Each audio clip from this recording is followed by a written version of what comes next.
গতকাল সকালে একটা খবর দেখার পর এর ভেতরটা আটকে উঠল। শিলিগুড়ির রাঙ্গাপানি সংলগ্ন এলাকায় এই ভয়াবহ ট্রেন দুর্ঘটনাটি ঘটে।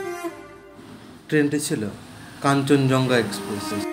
কত মানুষের আশা, স্বপ্ন, ভালোবাসা এক মুহূর্তে ছারখার হয়ে গেল।